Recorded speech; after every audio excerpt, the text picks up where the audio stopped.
really nice to speak to you and to meet all of you, and I'm really looking forward to answer your questions in the end. And I'm really excited to welcome you all to Online UWC Fall Class. This is basically a huge dream that that we've all had come true. Of being able to bring the amazingness of UWC experience to a much wider audience, and really enabling students from around the world to act on things that are important to them, which is specifically sustainable development. So I'm excited to have you here and to look at your intros and your project, and it's just unbelievable. So I mean, I don't really have to justify why is sustainable development important, but will do nonetheless, and why is it that you're interested specifically in sustainable development? And here I actually wanted to refer back to this amazing quote that came in one of your applications about why is it that you want to learn more about sustainable development. So it was actually from a friend of yours from Singapore, I believe, who said that on their way to school every day for several months, they had to pass next to a construction site, and they saw a beautiful river being polluted. They saw a beautiful habitat being taken away, and they felt like there was nothing that they could do to stop it. And they didn't like that feeling of helplessness, and they just wanted to learn about the different ways in which you can get involved, and you can explore different ways in which you actually can take can do something, can create a positive change in your neighborhoods. And this is something that really came through all of your applications, where you're just really keen to make change and see how it is possible to make change. And thank you so much for your introductions. It was so great to see that even though we're extremely different and come from all countries, 44 countries I believe now, 150 people we are, from everywhere in the world, we still seem to have a lot in common. So what we have in common is we all care about sustainable development, and we all seem to like food. So related, not sure, but it's good to see that we have a lot in common on both the professional interest level and the personal preferences level. So that's really really good to know. So as Robin mentioned, there are two things that I would like to talk about, and all of them refer to your readings and your watching assignments, which I hope that all of you have done. Specifically, I wanted to talk to you about sustainable development and education as two key concepts that we really must introduce before this course begin, but through the lens of design thinking. So I think that before, and you can see the plan of my presentation on the Facebook page. It's very brief, but it's there, so in case you get lost, you can see the general structure. But before I go into all of the parts, let us just reflect back on what are some of the key things that we're trying to define here, that we're going to be talking about. So first of all, sustainable development. What is it? I just saw someone post one of my personal favorite definitions of sustainable development, which is securing the needs of today's generation, but then without depleting the resources that future generations will need to meet theirs. And that basically is beautifully summarized by the title of a 1987 Brundtland Commission report, which was one of the first reports on sustainable development, which is simply our common future. So the future of everyone, the future of humanity. So that's what sustainable development is to me. We'll go into a deeper discussion later on in the presentation, but that's just the basic definition. Then what is education? So you might think of education, you're familiar with it, you're in it.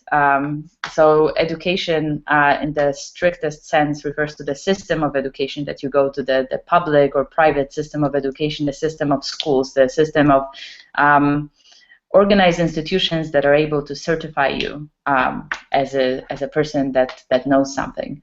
But we actually understand education in a little bit more of a broader format. So education is the entire process of learning things, and the process of learning things that's as important as the actual outcome of passing any test. So we'll focus on education seen through this lens. And then finally, perhaps the most difficult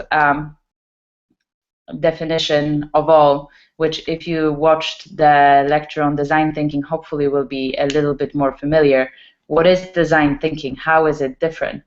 And what this definition refers to is seeing design as something that's big, something that's trying to solve a fundamental, large problem in a way that's really human-centered. So really coming back to the basics, who are people who are affected by this problem, and how can we find solutions that respond to their needs. It's an approach that's based on prototyping. So you first have a very small solution, maybe several solutions that you try out. Some of them fail, others succeed, but then that's the process that you use to find big solutions, as opposed to trying to first design a solution, implement it to everyone, only to realize it's perhaps not the best one. And then finally, it's a process of finding solution that's extremely collaborative, including collaborative on a multidisciplinary basis. So you don't necessarily focus on one topic, but really try to see a broader context of an issue, and try to put together all of the people who can be helpful in resolving it. So with that, I think we have the grounds of understanding that will make it possible for us to consider the two greatest challenges of design thinking that are relevant to our course. The first one is the design question of sustainable development, and the second one is the design question of education. And I think both of those are especially relevant today because we're going through fascinating times, really, comparable to what would happen in industrial revolution, where we went through from a society that was agrarian to a society that's really industrialized and based on production of and consumption of goods. And I think that right now we're in a very exciting time of a change from this industrialized, consumption-based society to something different, to a more connected, globally connected world that we have ever had, despite the trade relationships that have existed for centuries. So sustainable development, the greatest challenge of all. It's if you consider sustainable development through the lens of design thinking, you really start to realize that the question is, how do we design a sustainable world? And this is an extremely broad question. This is not a course that has a very narrow area of focus. It's basically asking yourself, how do we run this world in a way that it still exists in the form that we know it for our great-grandchildren? That question can be further broken down into smaller axes that I will look at specifically. So when people talk about sustainable development, they usually consider it to have three axes: the environmental axis, the economic axis, and the social governance axis. So in this part of the presentation, I wanted to first look at the environmental and economic axis, because they frequently are shown as the opposing one against the other. And then in the second one, I'll look at the governance issue, which in itself is such a complex question that I think it deserves its own little part. So the environmental axis of sustainable development is frequently opposed with the economic axis of sustainable development, because we have viewed environmental protection as a cost to the economy, as a hassle that we have to go through to guarantee some world for some future generations that may come, that will cost us, humanity living in this world today. However, if we really look at the question from a design thinking perspective and really connect it to, okay, who are the users, who are the people who are affected by it, and then look at ways in which you can solve it from a prototyping perspective and in a collaborative way, you start to see that it doesn't have to be this way. So if you look at sustainable development, and I mean, I'm not sure whether all of you have been following the activity on our Facebook fan page for the last few months, but we've posted quite a lot of interesting articles that show that actually environmental protection can be a source of economic growth in itself. So it's not necessarily an idea that's opposed to one another. And it can bring value to people living in different places. And I mean, some of the so it's not in itself, it's not an additional cost. It's actually perceived as an additional source of value. So we're starting to see more and more how companies that creatively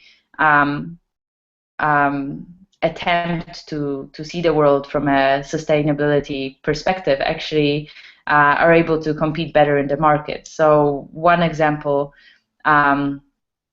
that of an industry that does that is the food industry, where the organic food industry has been gaining ground for at least 2 decades now, where you really identified that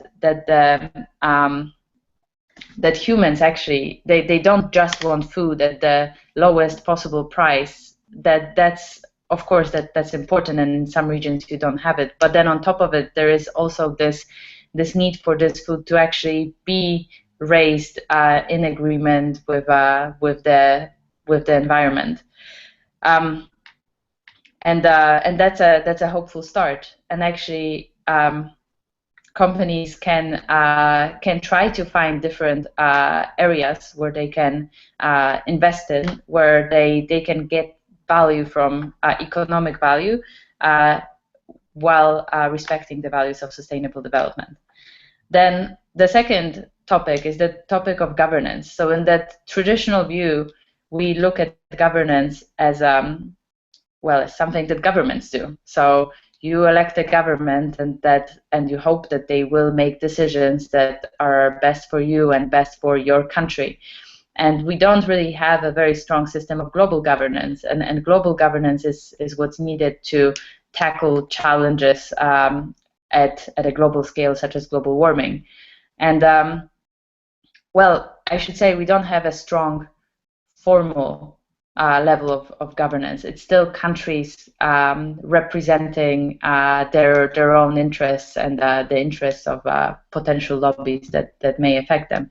But actually, what we're also starting to see right now, because if you so how do you provide better global governance? And the traditional view would be, okay, well, we need to improve how governments work with one another. We need to make incremental steps, seeing how perhaps we can expand the scope or change the way in which different international organizations work. But then if you look at it from a design thinking perspective and really come back to, okay, so who are all the people who can collaboratively look at finding solutions, you start realizing that actually this is not just a question of governance by governments. This is also a question of citizens being involved, and being involved in a whole array of non-governmental organizations that are or can be global in their nature. So we have already started to see a rising influence of such international organizations.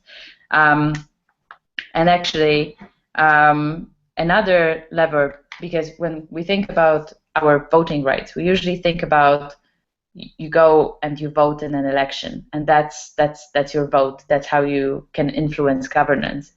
But then recently, international corporations have actually started to have immense amount of control of things that happen or don't happen in the world, and they are the ones that are responsible for a lot of the environmental choices that get made.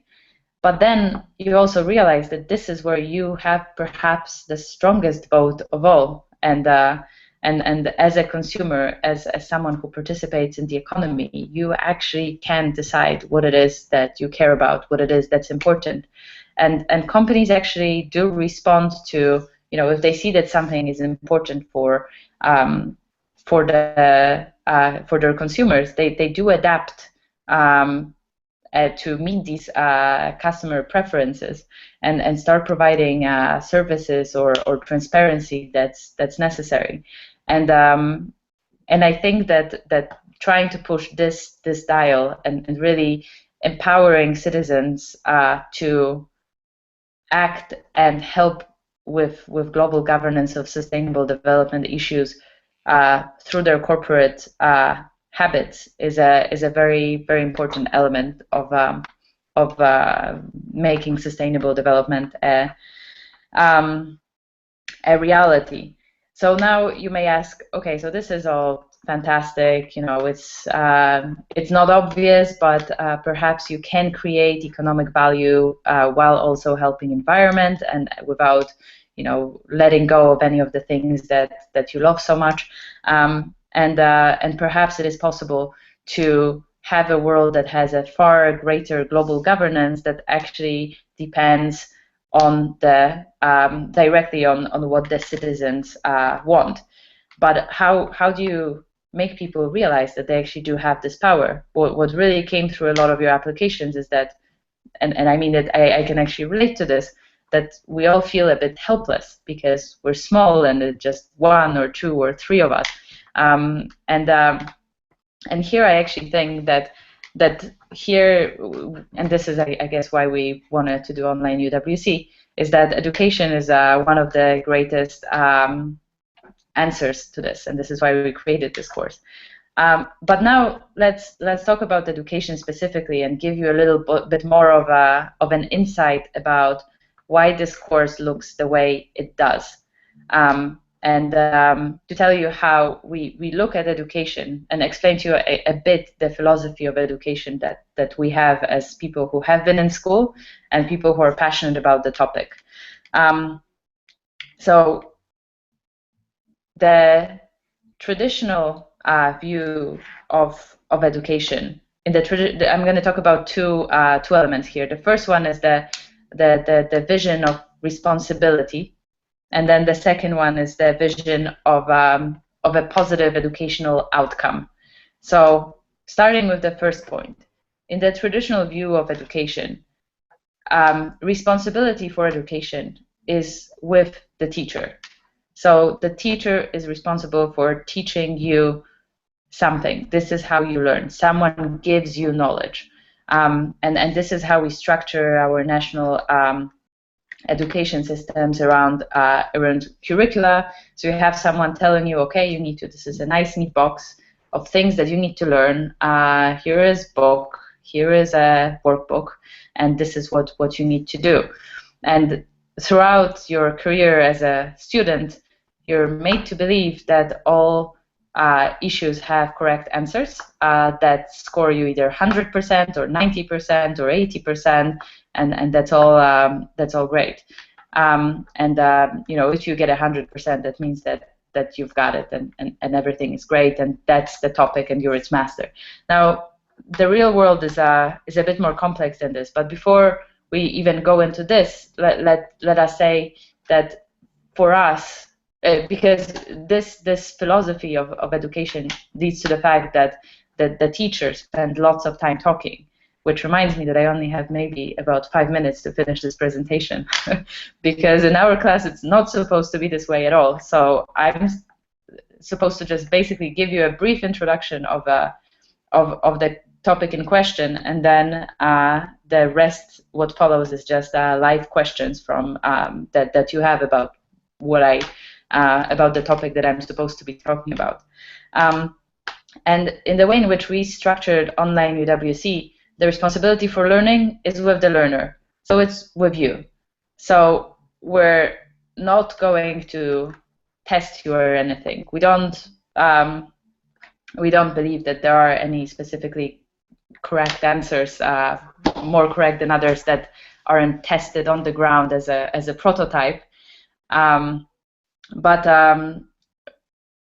We basically believe that you're responsible for your learning. So this is why we send you the readings. We trust that you'll read them, but we actually, even more so, we encourage you to learn more about any topic that you're interested in on your own, and know that we encourage you to work on your personal project. We encourage you to speak to other students and to continue reading and to have the discussion about sustainable development. And this is why actually we didn't really structure a curriculum in a way, okay, here is your neat sustainable development box, this is what you need to know, once you know it, you're fine. No, we want to really point it out that there are no right answers. We picked a topic that there is no one really that knows exactly what it is that needs to get done and what's the best way to do it. And we just encourage you to explore it and explore what works specifically in your communities, and really show that this large global topic has its local application. And then also that we live in a very small world, that you actually can reach out to, I live in Poland, and actually Robin here, well, I actually live in UK now. Robin happens to live in UK, but our other co-founders are in Denmark and in US, and the guys who are in US are not even from US.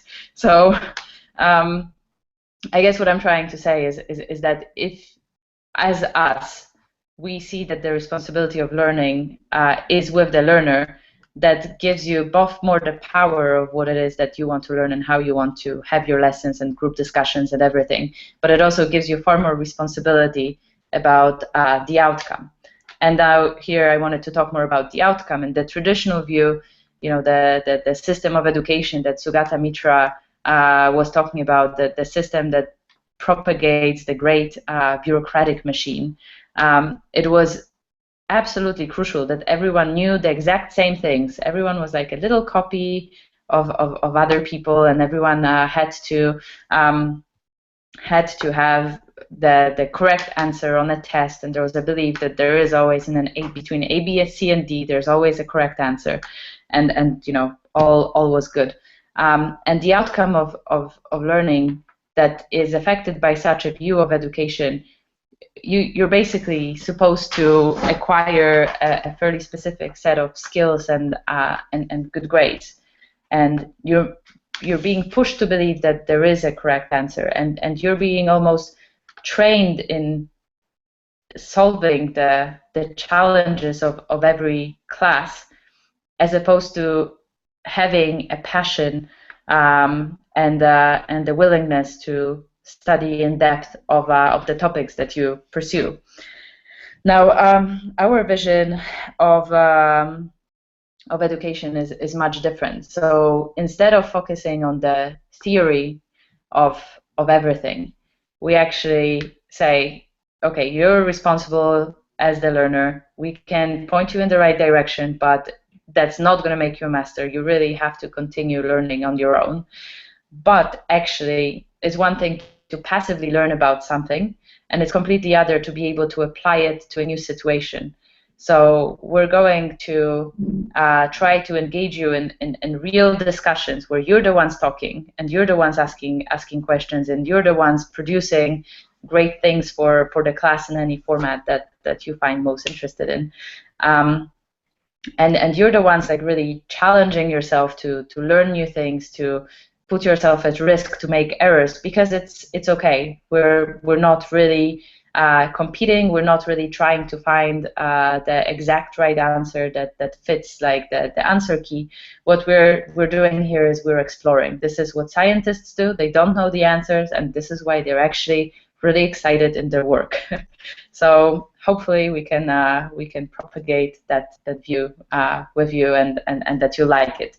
It's an experiment. This is a prototype of the course. We're trying to build something that's different from the things that exist, and we hope that it will work out. So now you probably ask, so what? How is this relevant to us? And here, I guess, it would be worthwhile to reiterate again how this specifically applies to the course format that we decided on. So first of all, sustainable development. Obviously, you chose the topics that you're interested in. We're just providing you with expert advisors. You will be responsible also, every one of you in the group session will be responsible for actually leading the discussion or proposing any assignments that you may want to do, etc. And the format itself is meant to really make it as structure light as possible. So we try to have some routines. So therefore, on Wednesdays, we always have the video lecture, which is recorded. You can view it afterwards. Normally, it will be up to 30 minutes up front of a conversation with the expert, and then as much time as possible available to questions afterwards. That should give you a basic framework of understanding of the issues at hand. Then in the Thursday discussions, you'll meet in groups of 10, where it will look very different. It's not going to be just the expert and the host chatting on video that's broadcasted. It's actually going to be the 10 of you in a conference, smiling awkwardly at each other from different parts of the world, and having a conversation that's not recorded, so you can be completely confident that it disappears, vanishes, and you have to be there if you want to participate in that experience. And then it also affected how we thought about what constitutes success in this course. So we have been immensely impressed with your creativity, and that's already successful.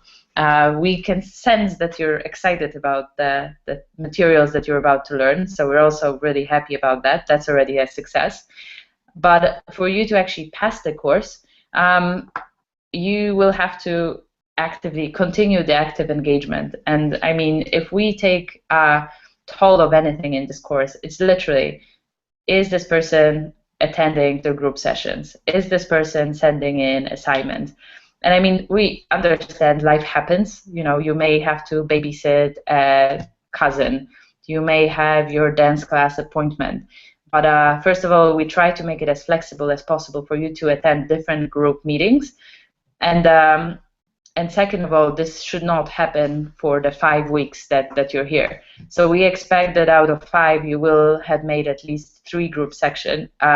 And in addition, life happens, so you may have exams, you may be traveling, and you don't always need to turn homework in.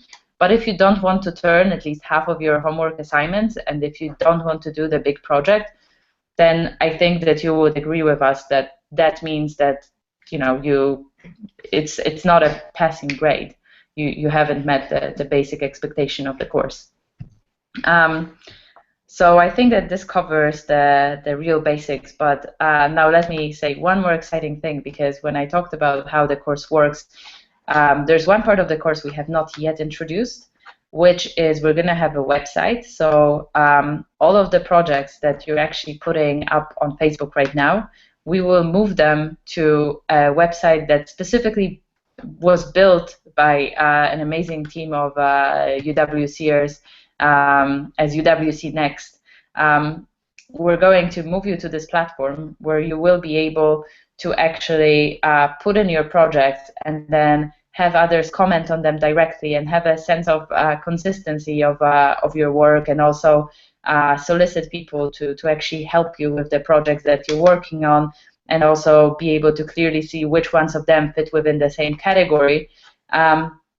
so that with that you will be able to collaborate with others on the things that you want to get done, and we'll make it as easy for you from a technical point of view as possible.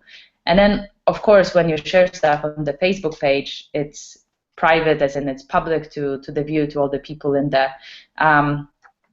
class. But we actually are hoping that one of the things that we want to accomplish with Online UWC and with the social enterprise that stands behind it, called Our Common Future, actually, is that we want to start producing sustainable development content that will get others who are not in this class excited about the different initiatives that are happening.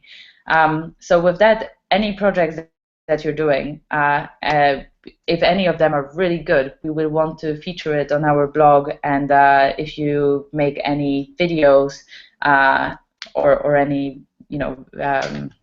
any visuals that you want to share, then we will be able to feature them on our blog and on our YouTube channel. But with that, like, we'll normally ask you for a specific permission. Is that okay? Is that fine? Do you not mind sharing this with the billions of people around the world who have internet access? And only then will we actually share it. But we're hoping that you, with your amazing creativity, will be able to produce stuff that will go viral and really help drive awareness about sustainable development issues that are relevant for your communities or the globe at large.